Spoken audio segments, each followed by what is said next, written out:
En GPM. Javier, ¿qué tal? Muy buenas tardes. Hola, buenas tardes, Raquel, ¿qué tal? Bueno, Javier, un placer verte de la mano de GPM. Cuéntanos cuáles las claves, ¿no?, de tu incorporación a GPM y, bueno, cuál es el modelo de gestión. Pues sí, nada, ahora acabamos de empezar con él. La verdad que un lujo, ¿no?, que GPM pues haya apostado, haya contado conmigo para incorporarme a su equipo. Y nada, es un modelo de gestión de carteras discrecional para inversores minoristas. Y lo que, sobre todo, ya digo, lo que buscamos es un modelo de gestión de cartera global en la cual invertimos en renta fija, renta variable, oro, es decir, es una asignación táctica de activos a nivel global en las clases de activos principales, y sobre todo los pilares fundamentales son pues eso, la diversificación, ¿no?, que nos permite un poco reducir la volatilidad, reducir los drawdowns, las posibles rachas de pérdidas de una cartera, que es algo fundamental. Sobre todo eso, ¿no?, control de volatilidad, es decir, según la volatilidad de la clase de activos, pues podemos asignar más o menos peso a esos activos. Y luego, sobre todo, factor momentum, ¿no? Todos los sistemas algorítmicos que utilizamos en la cartera son basados en factor momentum, con lo cual lo que se trata es de, pues por ejemplo ahora, ¿no?, que llevamos una racha de la renta variable muy alcista, pues sacarle el mayor jugo posible a esa tendencia alcista de la renta variable y abandonar un poco la parte de renta fija de bonos que no le está pasando bien. Cuando cambien las tornas, pues la idea es que el sistema se vaya adaptando, ¿no?, a eso precisamente, y de esta forma, como digo, gracias a esa diversificación, a esa asignación táctica, a ese momentum, tratamos de sacarle el mayor partido posible al mercado, perdiendo lo menos posible o sufriendo lo menos posible en caídas importantes similares a la del COVID o caídas, pues las caídas que se produjeron en 2018 del 20%. Conseguimos eso, ¿no?, mitigar muy bien el riesgo o las peores rachas de pérdidas. Bueno, Javier, pues mirando ya un poquito más al meollo de la cuestión, ¿no?, a los mercados, este miércoles lo que estamos viendo es una sesión de mayores subidas, ¿no?, de ascensos en general en todas las plazas, más tranquilidad después de los movimientos que veíamos ayer, sobre todo a raíz de las declaraciones de Janet Yellen. Siguen publicándose y cotizándose resultados. ¿Cómo ves la jornada?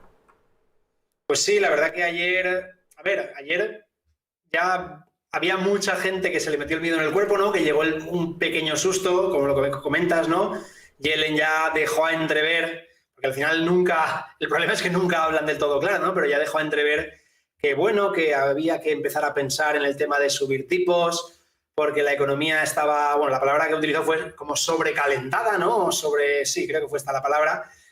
Bueno, al final ellos, realmente cuando hablo de ellos, los bancos centrales ya han anunciado que por lo menos hasta finales de 2022 no van a subir tipos. Claro, para eso queda año y medio, o año y pico, ¿no?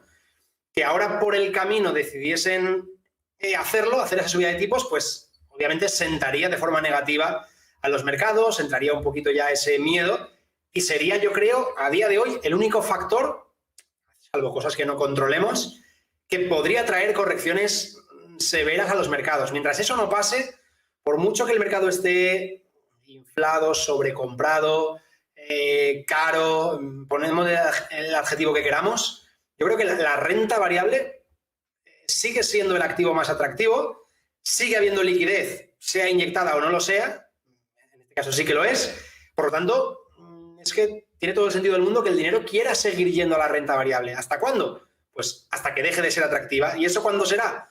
Pues o cuando haya una subida de tipos y esos tipos ya den una rentabilidad razonable, o hasta que la inflación repunte demasiado y la gente, cuando hablo de la gente, los inversores, ¿no?, ese dinero que está ahora mismo dentro de la renta variable o que ha estado entrando en renta variable estos meses, digamos que ya lo necesite, ¿no?, necesite hacerse cargo de ello.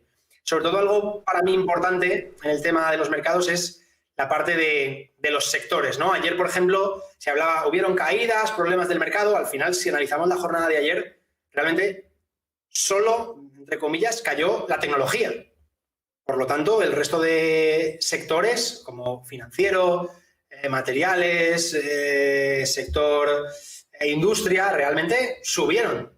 Con lo cual, no es que el mercado lo esté pasando mal, sino que en ciertos momentos hay ciertos sectores que sí que sufren un poquito más.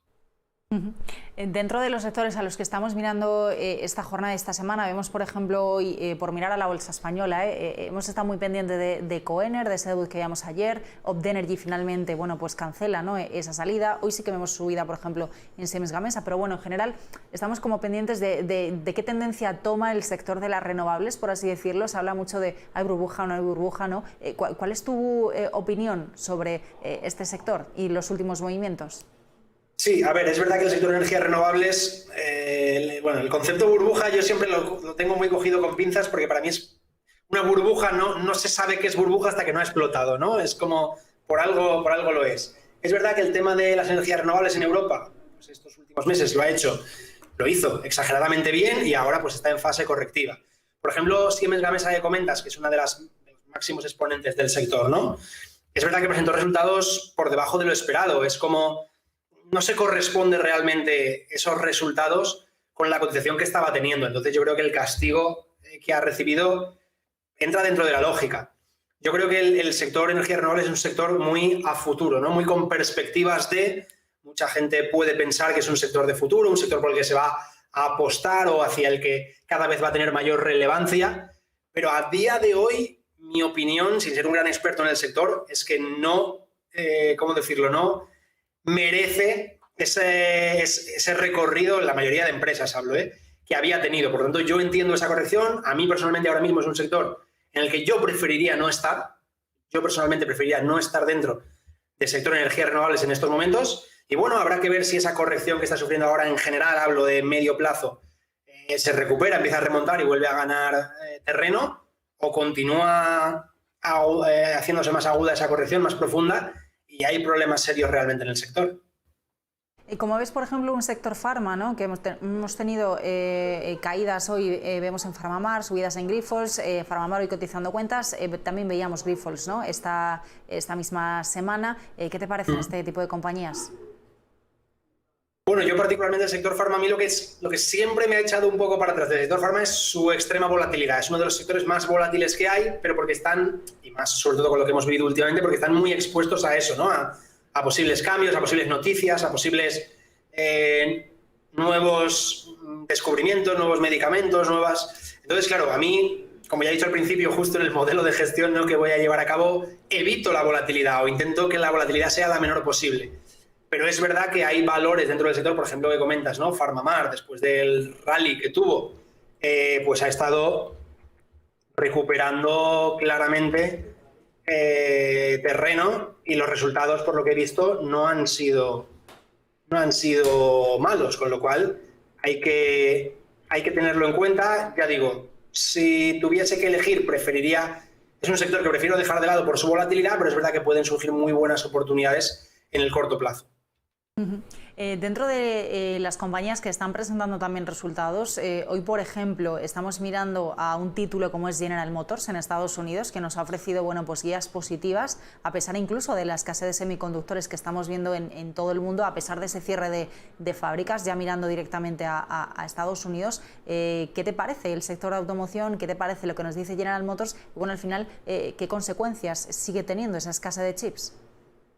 Bueno, de momento, el sector automóviles en Estados Unidos sigue siendo muy fuerte. Es verdad que a priori este problema de semiconductores de los chips le podría perjudicar, pero de momento no lo estamos viendo como tal. A día de hoy, en cuanto a lo que a fuerza relativa se refiere, ¿no?, si comparamos la fuerza que tiene cada sector con el SP500, que es la referencia, el sector automóvil es el segundo más fuerte de Estados Unidos, solo por detrás del sector industria metalúrgica. Por lo tanto, a mí me gustan esos sectores, es decir, si ahora mismo es un sector fuerte, que lo está haciendo bien, que viene en tendencia alcista, yo prefiero estar posicionado dentro. Cuando corrija, ya tendré tiempo de abandonarlo, ya tendré tiempo de rotar mi cartera, pero mientras siga haciéndolo bien, es interesante. Y General Motors, por ejemplo, el caso que comentabas, vemos que el recorrido que ha tenido desde post-COVID, ¿no?, la era post-COVID, ha sido brutal. Ha multiplicado por 4 su cotización.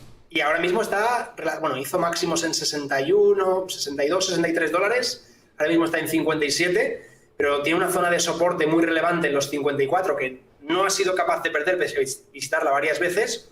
Hoy, como dice, los resultados han acompañado, pues si esto le da alas o le da un pequeño impulso para volverse a acercar a máximos, creo que puede ser un valor interesante, ¿no? Para que está demostrando fortaleza y que puede dar buen rendimiento a corto y medio plazo. Por cierto, no sé si estás vigilando también lo que sucede en el mercado de materias primas. Hemos estado muy pendientes también este mes, ¿no?, de qué sucedía en abril con la OPEP o no, qué sucedía también, por ejemplo, en India, ¿no?, qué impacto podía tener lo que está sucediendo allí con el coronavirus para un mercado como el energético. Hoy, por ejemplo, vemos al Brent en los $69,48 el barril de Brent. Ahora mismo, ¿qué está sucediendo? Estamos viendo, bueno, pues ese alza de nuevo acercándose a los $70. Sí, la verdad que el sector, yo lo vengo diciendo desde hace bastante tiempo, ¿no?, dentro de la formación que impartimos en J. Lorenzo Trading y demás, que la situación en la que nos encontramos, que a priori, esto, insisto, no se puede saber y se verá, pero a priori estamos en una etapa de previa a un periodo de inflación importante. Esos periodos históricamente han sido extremadamente positivos para las materias primas y se ve en el ejemplo claro, por ejemplo, como has dicho, del Brent, ¿no? Sí, viene subiendo claramente, tiene una corrección en marzo, bueno, una corrección, bajó de 70 a 60, una corrección de un 12%, 13%, pero enseguida vuelve a recuperar y ya está otra vez en máximos relativos. Es decir, sigue teniendo mucha fuerza, en mi opinión sigue quedando bastante fuelle, bastante recorrido al alza para las materias primas. Por ejemplo, yo la que siempre intento vigilar mucho porque tiene una correlación bastante elevada con la bolsa, con el SP500, por decir una referencia, es el cobre. También exactamente lo mismo, ha roto máximos, bueno, la semana pasada rompió de nuevo máximos relativos, continúa poquito a poco escalando posiciones, subiendo y creo que ahora mismo estamos en un momento en el que las materias primas a nivel macroeconómico les viene bien la situación y bueno, a nivel técnico, por así llamarlo, están demostrando fuerza, con lo cual a corto y medio plazo creo que pueden seguir teniendo potencial de subida. Pues Javier Lorenzo, muchísimas gracias por acompañarme este ratito. Así están los mercados. Vamos a despedirnos ya, que tengo que ver cómo sucede finalmente este cierre de los mercados.